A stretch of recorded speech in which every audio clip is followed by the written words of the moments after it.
Ladies and gentlemen, the measures taken by authorities in Bahrain in the last few weeks that have included the rearrest of Nabil Rajab, the revocation of the nationality of Ayatollah Isa Qasim, dissolving Al-Wifaq, the biggest political party in Bahrain, dissolving the biggest Shia cultural CSO, imposing restrictions on mobility rights for Shias intending to participate in the biggest Friday prayers held in Bahrain at Imam Sadiq Mosque, systematic interrogations with Shia clerics and banning some of them from the right to lead prayers and sermons, accusing the most prominent Shia religious figure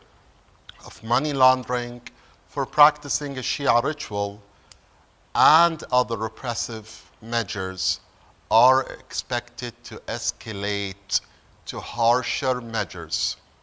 And we could witness a gross increase in human rights violations unless the international community exerts effectual and effective pressure on Bahrain to immediately stop these measures and commit to an all-inclusive, meaningful dialogue process that leads to sustainable peace, sustainable stability, and respect of universal human rights in Bahrain. The prospects of stability and national dialogue are diminishing significantly due to the authorities' lack of tolerance for any kind of opposition. Human rights defenders, religious leaders, political societies, CSOs in general are facing a series of repressive administrative measures. Bahrain's CSOs, human rights community, and activists are in serious danger of being whipped out and silenced. The UN Secretary General Ban Ki-moon, the US Secretary of State John Kerry, the High Representative of the European Union for Foreign Affairs Federica Mogherini, Adama Dink, the UN Secretary General Special Advisor for the Prevention of Genocide, the Office of the High Commissioner for Human Rights at the UN, and other international parties and bodies and organizations have all called to reverse the recent measures and return urgently to the path of dialogue and reconciliation. However, the government of Bahrain is continuing in its escalation policy, revoking the nationality of Ayatollah Isa Qasim, the most prominent religious leader in the Shia community in Bahrain, and accusing him of money laundering for practicing a Shia religious ritual, which was regarded by the majority of Shias in Bahrain and elsewhere as an insult. It is more than a necessity to drain the wells that finance terrorism and violence around the world. Monitoring funds that could potentially head to terrorists and violent-based organizations that commit vicious crimes is a must. In fact, Ayatollah Isa Qasim himself, together with other senior Shia clerics, including Sayyid Abdullah al-Ghuraifi, have called after the terrorist attack in June 2015 that took place in Kuwait to counter and stop the financial and moral support for terrorist and violent activities in the region. Transparency in all financial activities for governmental and non-governmental bodies is appreciated. However, regarding the religious act of khums as money laundering is widely seen as an unconstitutional insult to 65% of Bahrainis. Article 22 of the Constitution of Bahrain clearly affirms that the state guarantees freedom of worship and the freedom to perform religious rituals in accordance with the customs observed in the country.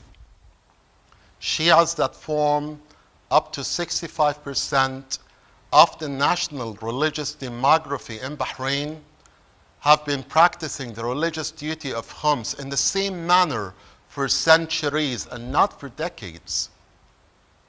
Furthermore, revoking the nationality of the top Shia cleric is regarded by many as an insult to 65% of Bahrainis. And I completely agree with the High Representative of the EU for Foreign Affairs, Federica Mogherini, that the situation in Bahrain is not just a human rights issue, but is also a geopolitical issue. The measures taken against Ayatollah Qasim were not only considered as an insult to Shias in Bahrain, they were regarded as an insult to Ayatollah Sayyid Ali Sistani in the holy city of Najaf in Iraq. They were regarded as an insult to millions of Shias around the world. What message is the government of Bahrain sending to Shias in Bahrain and around the world? The message is definitely not positive and does not serve the purpose of diffusing sectarian tensions in the region and establishing peace and stability in our troubled region. On the other hand, Ayatollah Sheikh Isa Ahmed Qasim has clear religious positions and fatwas that prohibit the use of all forms of violence. Such positions have safeguarded Bahrain from violence and counter-violence in the last few years. Bahrain could have easily swept into sectarian violence after the demolition of 38 Shia mosques. However, the positions of Ayatollah Isa Ahmed Qasim in prohibiting all forms of violence acted as the barrier and ensured no retaliation takes place and non-violence is guaranteed. Punishing those who commit to peaceful means of opposition, punishing, arresting, stripping the nationality of those that commit to non-violence could, unfortunately, make violence more appealing. Banning al-Wafaq, imprisoning Nabil Rajab, cornering other peaceful activists and activities could unfortunately lead to the growth of frustration and extremism when all the doors of freedom of expression, assembly, freedom of religion or belief are closed down. The misery of Shia citizens in Bahrain has to come to a stop, and equal citizenship must be constitutionally guaranteed. People of all walks of life, regardless of religion, regardless of race, regardless of gender and ethnicity, must have equal rights, must be equal in human dignity, and citizens must be equal before the law in civil, political, and general public rights. Stability and prosperity in Bahrain cannot be purchased by the misery of Shia citizens, but through political, social, and economic inclusivity strategies. Through regarding non-Muslims, Sunnis, and Shias as equal citizens. All Bahrainis, regardless of sect, are equal. Sunnis or Shias or non-Muslims should never be considered second or third or fourth or 10th class citizens by the government of Bahrain. Whoever believes in democracy, human rights, and equality in Bahrain has a principled responsibility to counter discrimination against all groups, challenging all forms of discriminations against disadvantaged groups is for the good of all in Bahrain. The continuation of the escalation policy against Shia citizens could never do good to Bahrain or to stability in the region. The social and political channels to meaningful dialogue have unfortunately been blocked for years by authorities. Refusing dialogue and reconciliation is too costly for all in Bahrain. It is time for authorities to acknowledge this reality and to immediately stop the current repressive measures.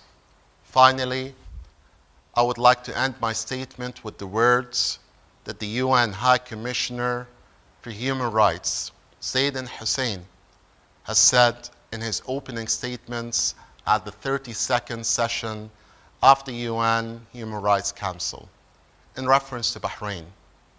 He clearly said, repression will not eliminate people's grievances. It will increase them. Thank you.